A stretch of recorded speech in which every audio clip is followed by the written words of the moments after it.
Is it possible to completely heal from a really devastating trauma? Absolutely. Huh? That's that's the real outcome measure in all of my studies, Mm. for people to be able to say it's over. It happened back then, and today I'm alive, September 1, 2001. Huh? Yes, that is the goal of treatment, and I've seen it after EMDR, I've seen it after psychedelics, I've seen it after good neurofeedback. I've seen it after a number of different methods that people go like, it's over.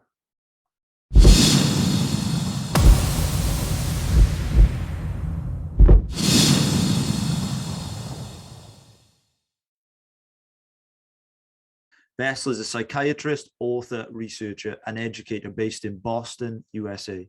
Since the 1970s, Bessel's research has been in the area of post-traumatic stress. He is the author of the New York Times bestseller, The Body Keeps the Score.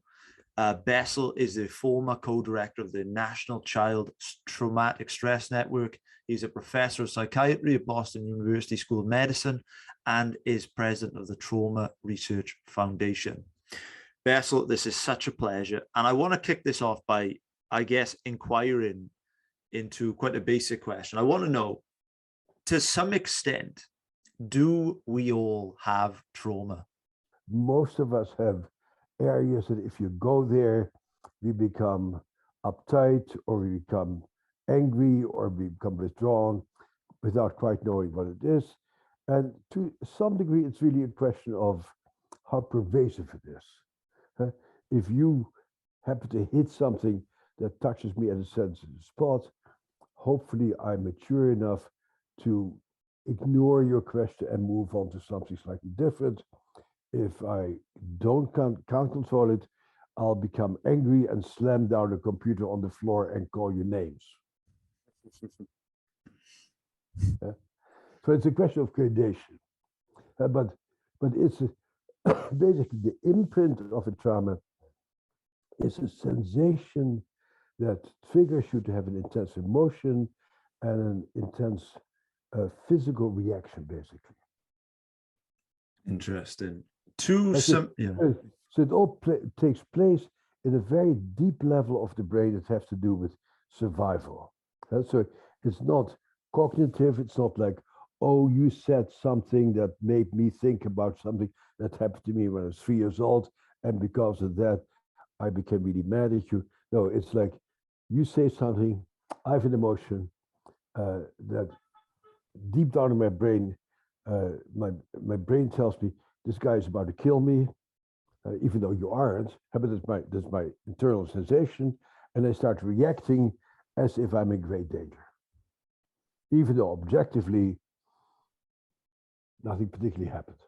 So it's your brain continues to interpret certain sensations as if you're back there instead of here. It's affective instead of cognitive. But it's very deep in the brain. It's not like, oh, let me try to understand this. No, cognition actually.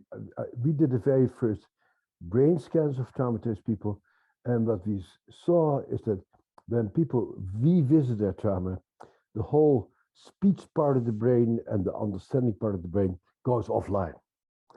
And most of us have been there. That most of us have become befuddled, dumbfounded, lost our marbles. Most of us have had some experience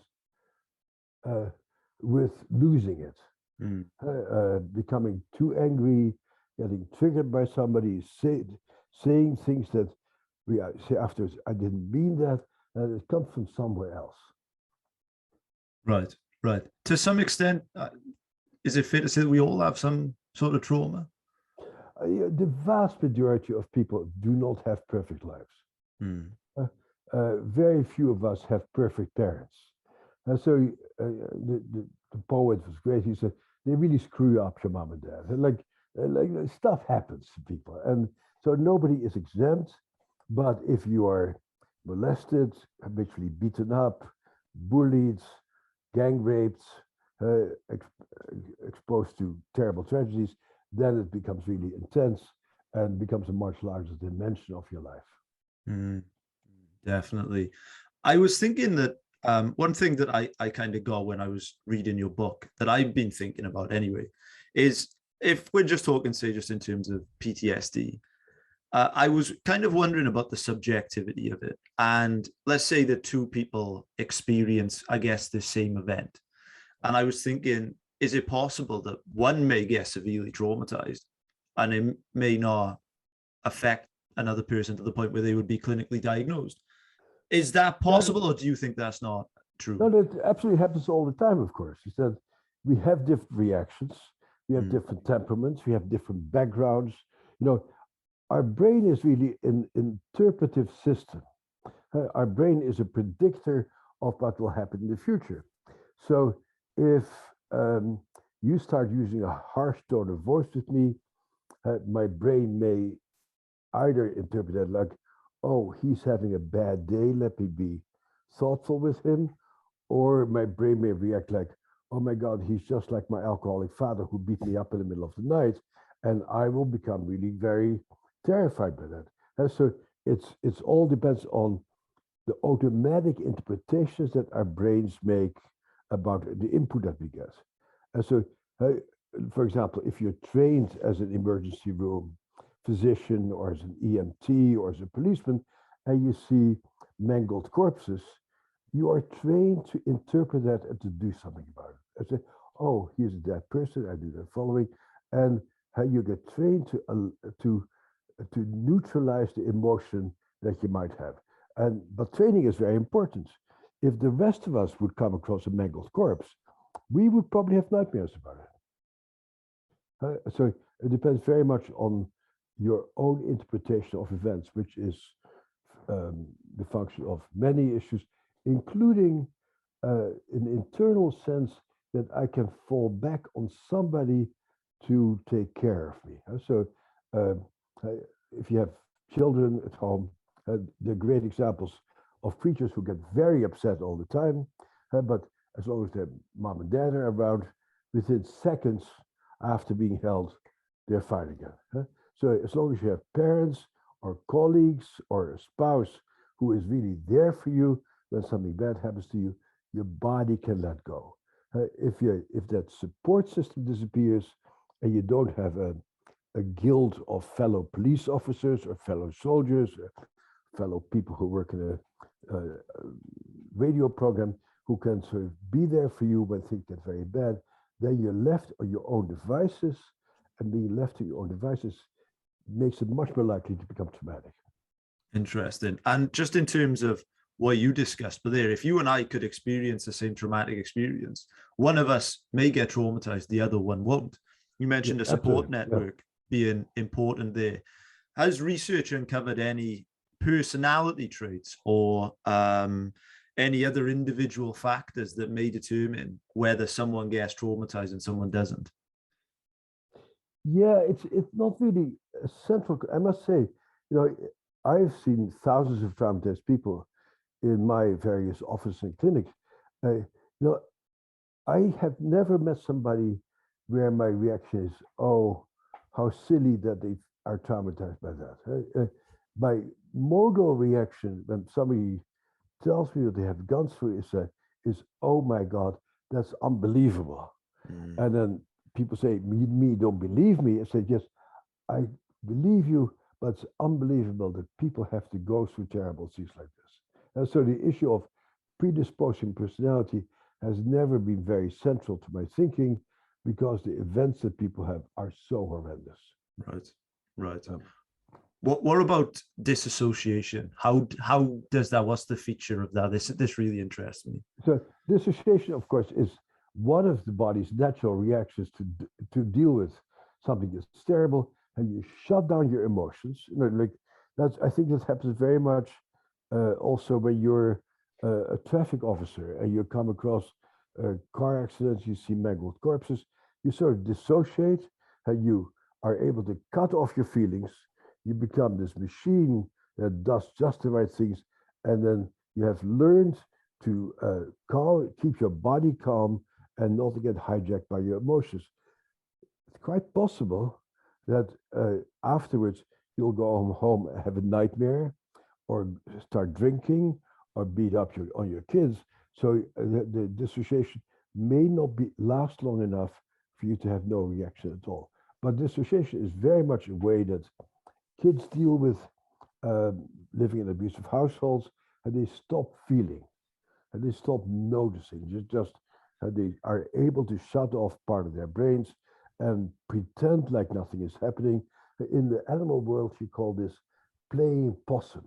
Animals do that also. They look like they're dead. And it seems to have been a very good evolutionary inheritance that we have, that if we play dead in the jungle, supposedly, if you're a live animal, that means, you're alive, you're tasty, I'm going to eat you.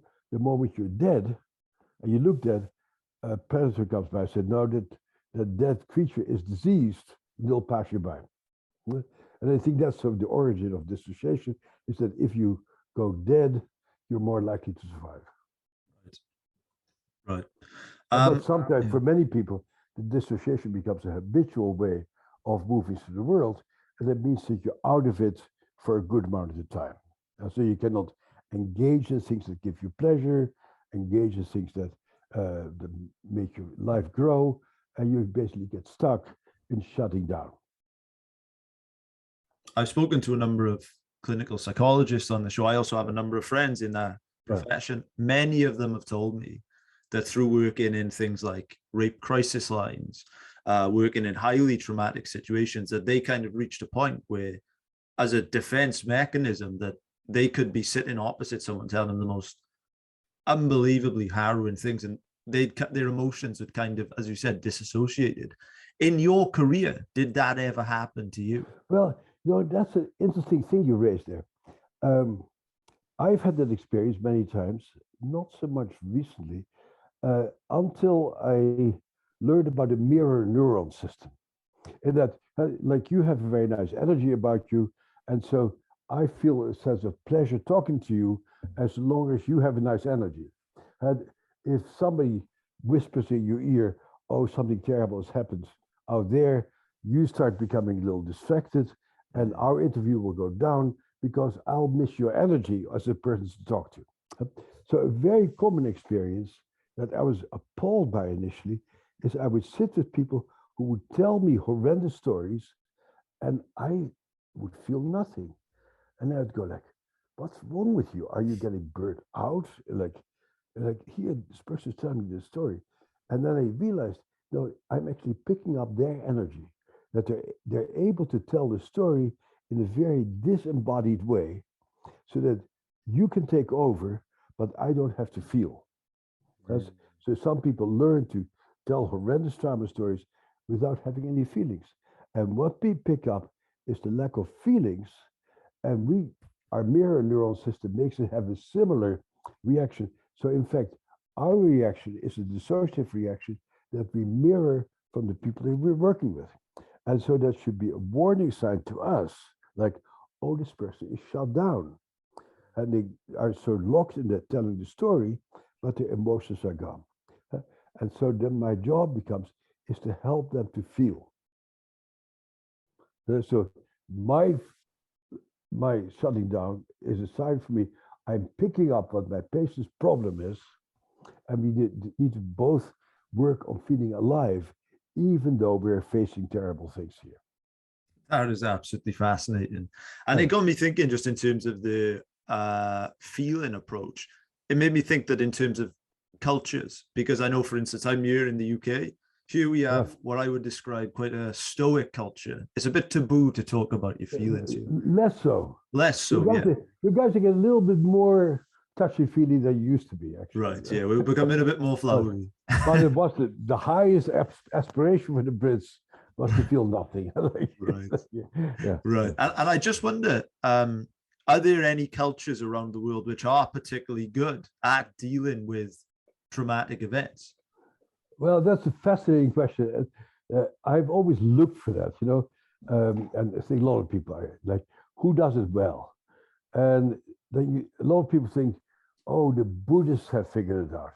They're mellow, they're into compassion, they're into mindfulness. They really have conquered the market. And then you look at what's evolving, and that the 3 worst massacres in recent histories have taken place in Buddhist countries.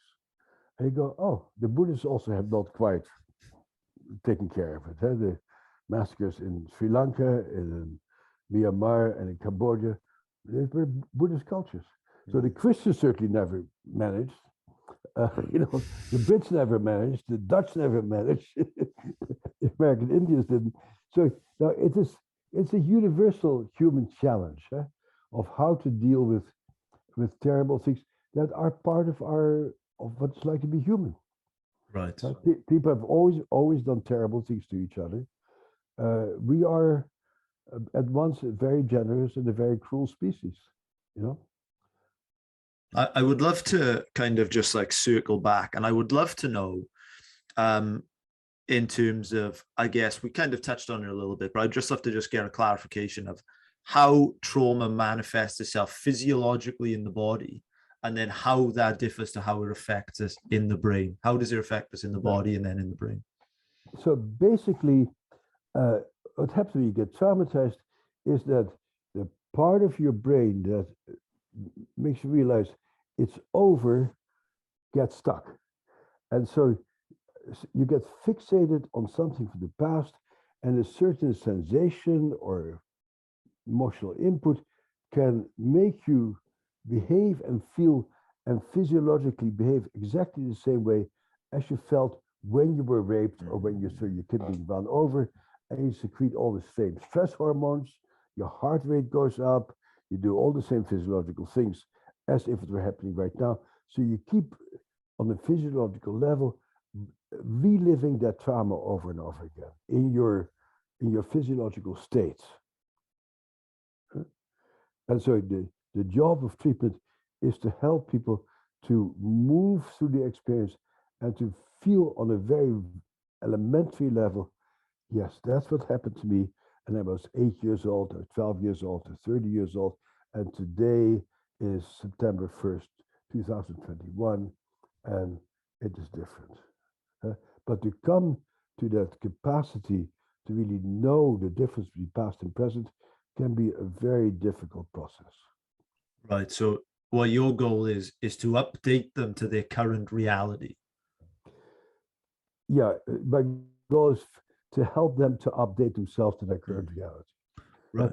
Like as an outside person, I cannot control much of what you feel or what you do, but I can provide conditions where you might come to that realization more easily. Yeah. Does this mean then that at the core of, I guess, trauma in the brain is the information processing system? Is that the problem of it? Oh, absolutely. It's about information processing. Yeah, it's about so the issue with trauma. People think that trauma is that event that happened a long time ago, but that event, terrible as it was, it's over. And you really should say, if we were all perfectly healthy, you'd say, "Oh my God, that was terrible. My kid got run over by a drunk driver," but no, it's a long time ago. And I can love other children and I can go on with my life. It's a thing of the past. But when you're traumatized, it's not a thing of the past. It's happening to you right now. And so the brain changes so that the past is experienced as the present. And this is not the rational part of the brain, because on some level, even when you're very traumatized, you know that you're not going to hurt me, but I feel like you're going to hurt me and do the same thing to me as that other person did. And those feelings override my rationality, and I'll behave towards you as if you are a horrible person who's going to hurt me. And you're going to go like, what the hell is this guy doing? So it creates a lot of turmoil in your environment. People become scared of you. Yeah. Yeah, you say in the book traumatized people chronically feel unsafe in their bodies. The past is alive in the form of knowing interior discomfort. Their bodies are constantly bombarded by visceral warning signs. And in an attempt to control these processes, they often become expert at ignoring their gut feelings and in numbing awareness of what is played out inside. They learn to hide from themselves. So as you say, in this case, it means that the past keeps revisiting them in the present moment. Right. But without them knowing that it's the past. Mm. Huh? So you look at a certain way at me and I go, this guy is going to hurt me. And I'm going to become defensive and we're going to have a difficult interview. And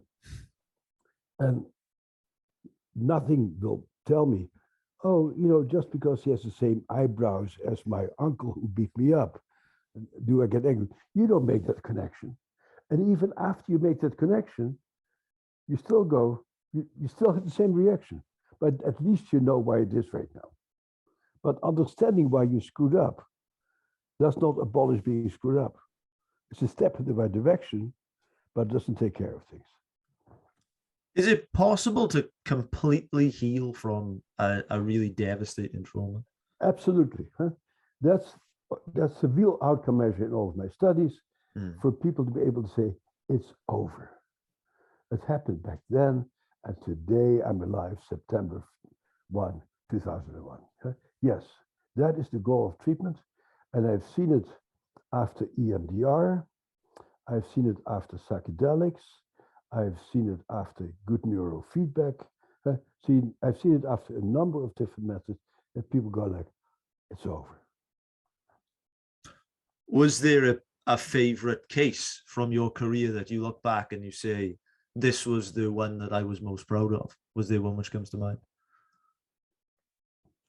Well, actually, I have all these cases in the book about cases.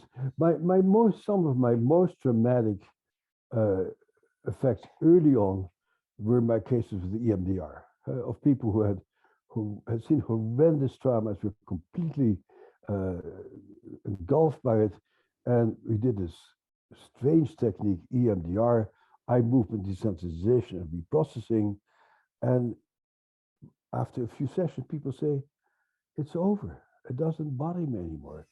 Let's talk about my children. Let's talk about something else, because that rape, it just was a very bad thing, but I'm fine now. So EMDR was very powerful introduction for me. I see it these days very powerfully in our work with MDMA, psychedelics, that people really go like, and they go very, very deep, reliving of their trauma in a way, observing, and they come out of it and said, oh, that poor kid, what he had to suffer. I feel so bad that he had to deal with it. I mean, as you talk about yourself. Yeah. Why does EMDR work? What's the science behind that? Oh, well, historically, so is the issue that I became first familiar with EMDR in 1989. I thought it was hokey and crazy. People in my lab started to do EMDR over my objections, and my first patients who came back from EMDR was 1993. In 1995, I started to apply to do an EMDR study through the National Institute of Health. It took me about 8 years to get the funding. We showed that EMDR is spectacularly effective. Then I went back to get brain scans to look at the mechanism. All those grants were rejected. And then we started to steal money from other grants, put money aside from other things.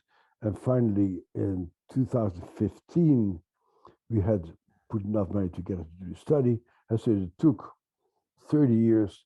And then we did a study that showed that EMDR changed the brain circuits where the connection between your observing self and your body self and your sense of time gets rearranged so your brain is capable of viewing an experience in a different light because the circuits have changed.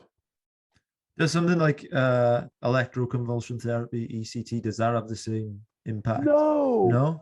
No. No, that's sort of the opposite. That's sort of The complete you know, opposite. it's just throwing a bomb into the brain and Right. saying good luck to you. No, it's actually a horrifying question to me. It's almost triggering, I would say. Triggering. You're not a fan. You're not a fan. Yeah. Interesting. You say, No, yeah. I'm quite sure it may work for a few extremely depressed people, but our experience with traumatized people is they oftentimes get so disturbed when they get ACT, they usually get much worse. Interesting. You need to have what little sliver of mind you have left. You need to use that in order to recover from trauma. So you don't want to wipe out the mind, you know? Right. Right. I love it, man. Yeah. I love it. One of the things I'd love to pick up on in the book is you talk about, I guess, at one point you talk about like suppressing information, and you say, as long as you keep secrets and suppress information, you are fundamentally at war with yourself. The critical issue is allowing yourself to know what you know. That takes an enormous amount of courage. How big of an issue is that in the role of trauma? Well, you know, when you read these quotes, I go like, boy, that's good. I wish I'd written that. And I go, oh, actually, I wrote it. That's good for you. Yeah, that's how it is. Yes.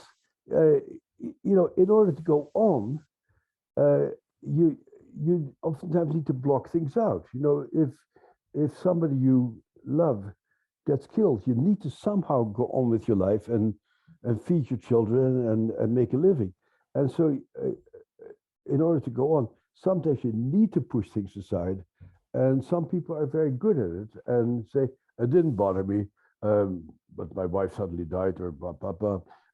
And because I threw myself into my work, and then by working so hard, they cut off their feelings. Their heart freezes, actually. And that's all. So you work so hard in order to not to feel, not to feel how troubled you are with other people, how hard it is for you to feel affection for people, because the feeling of affection now has been associated with horrendous trauma and loss. It becomes very hard to be generous with people. And so you need to actually, at some point, find a way of actually seeing what you went through and say, yes, it was terrible. And you need to cry about it. And you need to say, that was very sad. It was a very sad, horrifying event that I went through. And now it's over. And I feel the self-compassion piece there is very, very important, to really to feel what you went through and not to blame yourself. And there is a tendency, particularly trauma that happens in your family, to say, oh, this happened to me because I was a bad kid. That's what you're being taught. I mean, you have a violent alcoholic parent, they beat you up, they say terrible things about you, and you go like, if I were a nice child, my parents wouldn't beat me up. If I were just a nice child, nobody would do this to me. And so this means I'm a fundamentally bad person.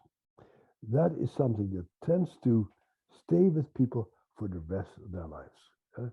Some of us have grandmothers. Society has always been violent and done terrible things to people. And some of us grandmothers who, when they're 90 years old, are depressed and negative and difficult, and they still carry that feeling of, I'm a fundamentally bad person inside of themselves. Despite the fact they may have 37 grandchildren, all of who love her, that doesn't seem to heal it.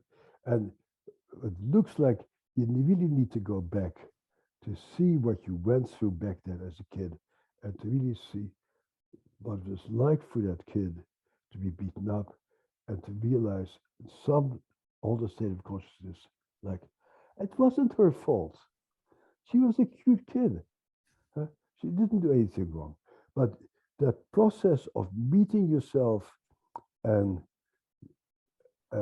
having compassion for yourself is an arduous process. I love that answer. I love that answer. One thing that I would love to ask you about is in my own life, I guess the mild traumas that I've been through, breakups, job losses, whatever, very often that now looking back, now I can piece the dots, not in the moment. They've turned out to be some of the best things that have ever happened to me. Sure, sure. And I would love to know, do you believe, have you seen cases in which PTSD or, severe traumas can become catalysts for people to, I guess, launch into a better stage of their lives? Like, do you believe in post-traumatic growth? Oh, absolutely. There's people who are able to really go through a spiritual transformation. I hear that a lot of people after, in the middle of COVID, are really have had very bad experiences, and they're really reassessing the priorities in their lives. And so it happens. It doesn't happen as often as we wish it would happen. So I was just asked to be on a panel for the American Psychological Association about trauma, and they wanted to talk about post-traumatic growth only.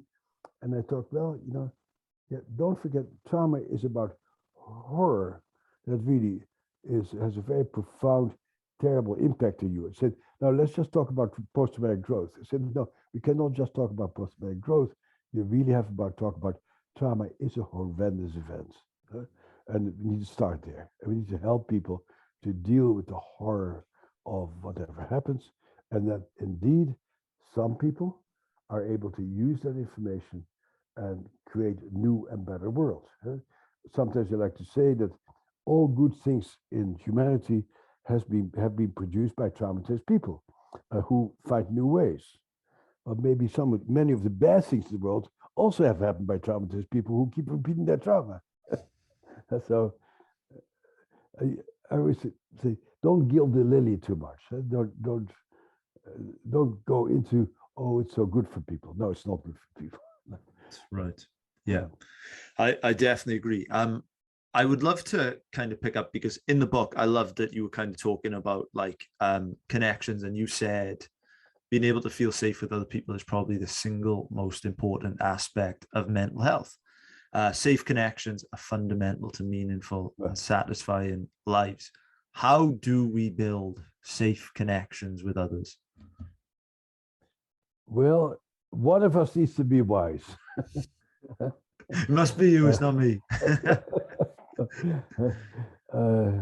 One of us needs to know ourselves. One of us needs to be able to have done the work, to have learned to regulate ourselves and to learn to recognize this. And one of us at least needs to have the compassion to understand what leads people to do crazy, hurtful things. And they go, oh, I'm sorry you're doing crazy, hurtful things. And I'm sure you would really like to lead a life doing crazy, hurtful things. So let's see how we can help you to make, to be less impulsive and to really take better care of yourself. But how do you feel safe with people? By meeting acceptance, by meeting love, by meeting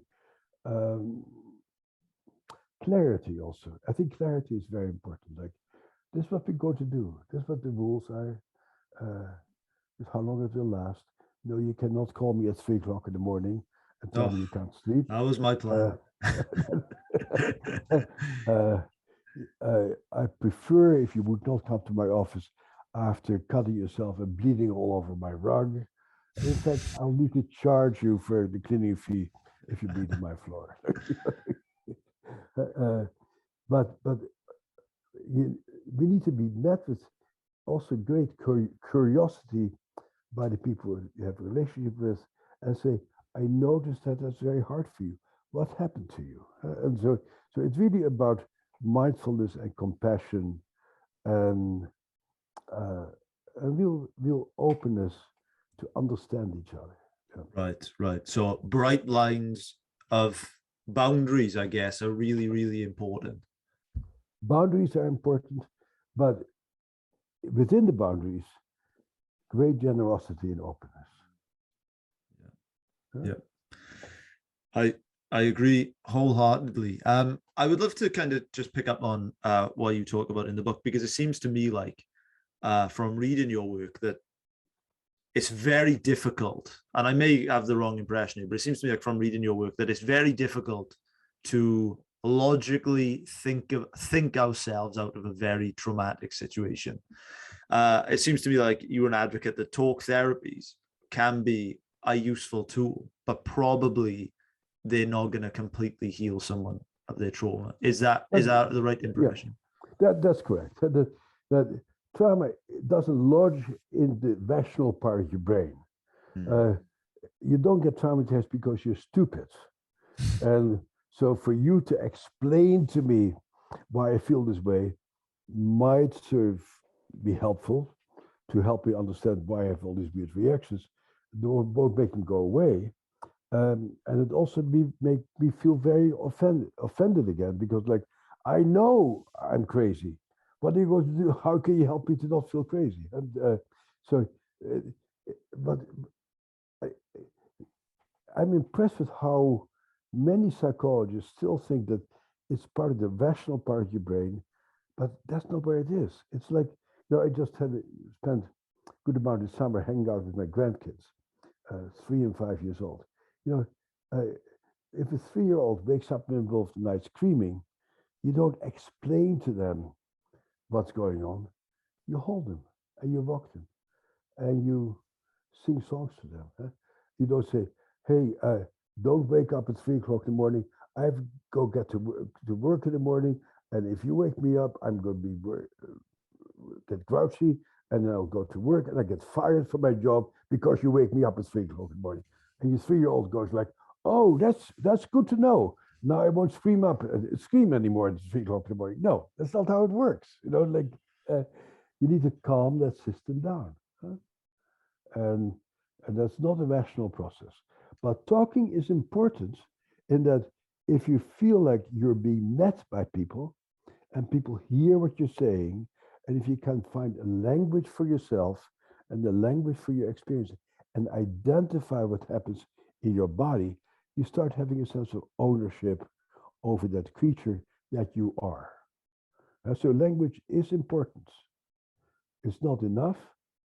You need to actually work with the physiology, and you need to have experiences, visceral experiences, that directly contradict terror and helplessness. And I've been a very great advocate of that, actually. Like, if you have been raped, doing martial arts might be very helpful. So your body feels like, I can defend myself.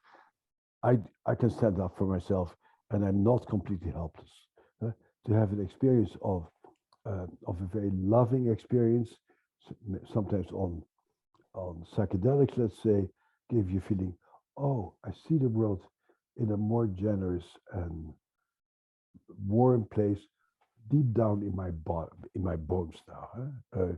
Or if you join a tango dancing class and you learn how to be in sync with another person, you go like, wow, that's what it feels like when people move together in a synchronous way. That is so enjoyable. Huh? So you need to have experiences that actually heal that disconnection that comes with trauma. I've said on the show for quite a long time that I personally find it incredibly difficult to control my mind with my mind. But that's right. We're walking in nature, going to the gym, deep breath with cold showers. I find those things so much more effective. So I would love to ask you, what would be some other ways that we can move our body? I guess maybe even body awareness approaches or other exercises that we could do physically that could be useful in treating trauma. So the only thing that I've studied, like scientifically, is yoga. Huh? And our results with yoga were surprisingly extremely good. Yoga had a better effect than any medication we have ever studied. Wow. Before psychedelics, because psychedelics turned out to be very good. So I think any exercise where you move together with other people, I think choral singing, I think a lot of people in Wales probably do choral singing, hopefully still. Moving to people, anything that gives you a sense of communal moving and being in sync with other human beings. Cooking with people, making things with other people, creating things with other people. Yeah. I love it, man. I love it. Your book, The Body Keeps the Score, absolutely fantastic. It has the freedompact seal of recommendation. I would love to kind of, I guess, sign this off. We always fire through some quick fire questions at the end. So you wrote a fantastic book. What have been some books which have impacted your lives, which you could recommend to our audience? I think anything written by Eve Ensler, who calls herself V these days, In the Body of the World, the Vagina Monologues, The Apology, beautiful literature about surviving trauma and how to deal with it. The work of Peter Levine, of Working with the Body, is lovely. If you want to get into the brain, Antonio Damasio, who doesn't know about trauma but sure knows about the brain, is a great way of understanding how the brain organizes information. If you want to get really bold, read Jaak Panksepp, Jaak Panksepp, Affective Neuroscience, War Trauma, Carl Malantes, What It's Like to Go to War, the Booker Prize winner a few years ago, an Australian by the name of Richard Flanagan, The Narrow Road to the North. I mean, there's so much. I mean, there's a very rich English literature of the First World War, very much worth reading. Goodbye to All That, and anything by Toni Morrison. The world is filled with it. Yeah. Some fantastic recommendations there. My last question for you today, before I ask you to sign off and tell these guys where they can connect with you and your work and any upcoming projects, is the question we sign off all of our podcasts with. My last question for you today is, what makes a life worth living? It's very simple. Love. You know, loving connection with people. That's life all about, you know. And that's what we need to be here for, is to have love and connection with people. Yeah. I love it, man. I love it. Tell these guys about your work and anywhere you'd like to signpost them, anything you've got upcoming, please tell these guys where they can connect with you and whatnot. So I have two websites, the Trauma Research Foundation and my personal website, besselvanderkolk.com. There's somewhat overlapping. The Trauma Research Foundation is very active in making connections with programs all around the world, refugee programs in Jordan, programs in Somalia, Afghanistan, India, yoga programs in prison, programs of juvenile delinquents, yoga programs in inner city schools, neurofeedback programs, psychedelic programs. So the Trauma Research Foundation is very much into connecting people and making a large variety of different methods visible to people interested in trauma, basically. I love it, man. I love it. I loved your book. I absolutely love connecting with you. You've been doing great work for decades. So, man, I want to pay my gratitude to you. Thank you. You've been superb. Man, thank you. Man, man. I hope we can hike up Mount Snow the next time that I come to Wales. I would love to do it. I did it for sunrise once. It was quite beautiful. So yeah, man, thank you so much for coming on the show. Great. It's a pleasure.